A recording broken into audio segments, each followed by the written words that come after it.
Good morning, good afternoon, or good evening. Whatever time it is when you hear this message, I pray that you're poised to receive, to accept, and to respond to words of wisdom.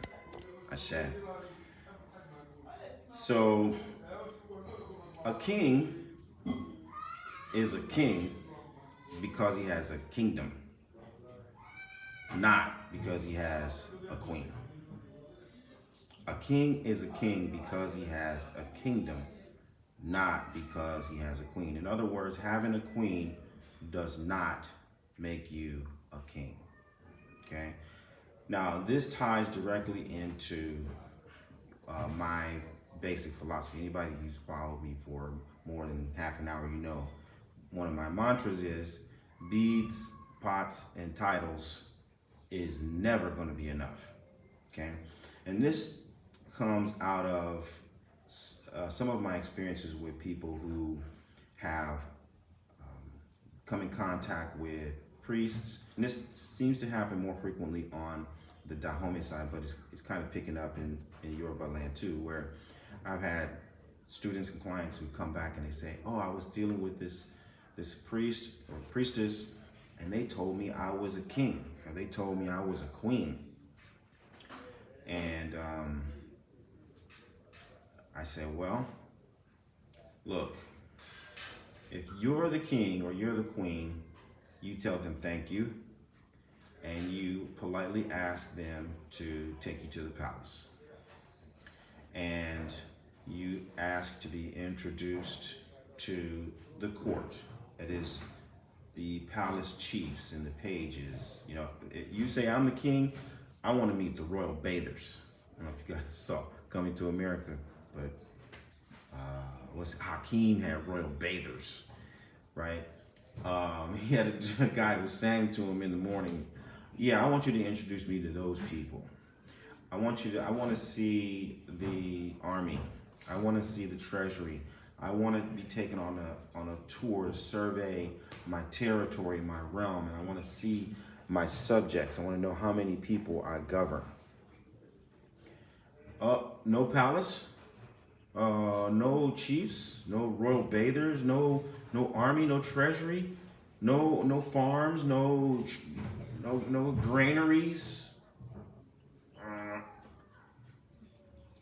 I'm not declining, but when you can produce all of those things, you can show me what it is I'm actually the king of.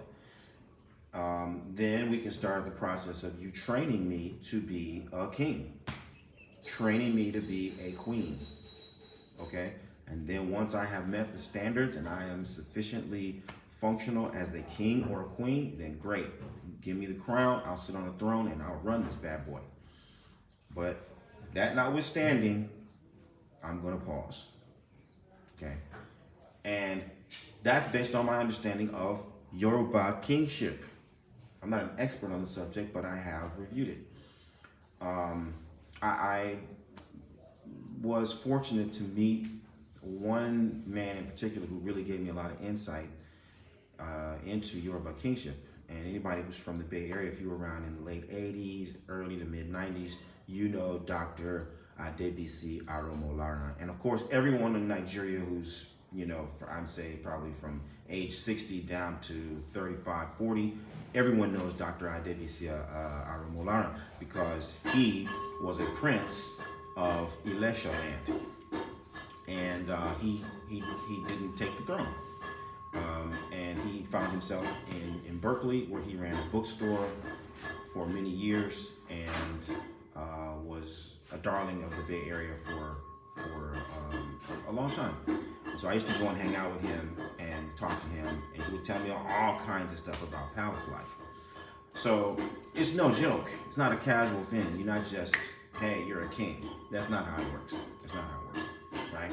So that's you know, I've got tangible experience with the royal practices of Yoruba land, which is why I say a king is a king because he has a kingdom, not because he has a woman or a queen. Okay? Now, this is important because it functions as a template. It serves as a real good template for ordinary men like us, like myself, who just look and understand the order of operations, which basically says, hey, every man is a king of his own home, right? He's a king in his own castle.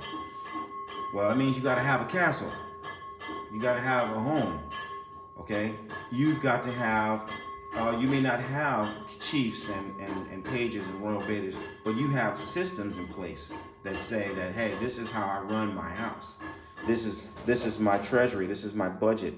This is how things function. These are the intervals at which I do things on the outside of the house. These are the intervals at which I do things on the inside of the house. These are the intervals at which the people in the house do certain things. These are when we do certain rituals. These are when we conduct certain ceremonies, right?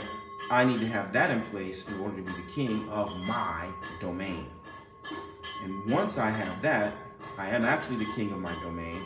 Now I can bring in a woman, and she can be the queen of my domain, right? But just getting a woman is not going to make me a king. It's basic. It's fundamental order of operations.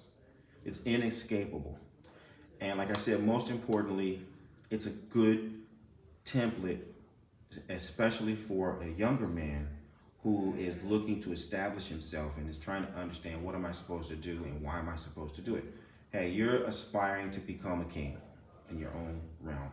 And this is what you need to do in order to be a legitimate and proper king, right? And so I want to present that to everyone, to like I said, particularly to men, but also to women who want to be with kings, right?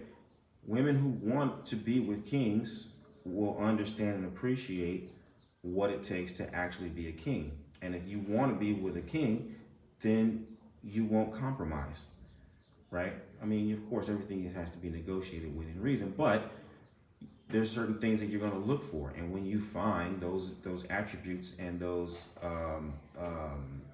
characteristics, then you're going to do what it takes to be a queen in this person's realm. You're going to do things according to how the kingdom is run. You're gonna fall in to the order as it is going, and you're gonna add value. You're gonna take everything that you have, everything that you know, everything that you are, and you're going to combine it with what exists in your man's realm, and you're gonna enhance it. You're gonna multiply it. That is the essence of establishing royalty, if you will, in your lineage. And so this is a message for all the folks who understand that, who appreciate that, and adhere to that. Now, part of the reason why I bring this up also is because I know that there's always these voices of dissent. Yesterday I did a video to this same kind of an effect.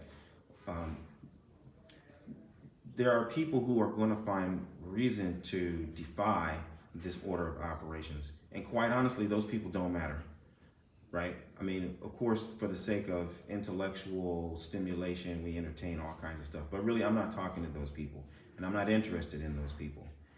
If you don't think a man should establish himself before he branches out to try to take on a woman, then I'm not talking to you. I'm not inviting you into the conversation.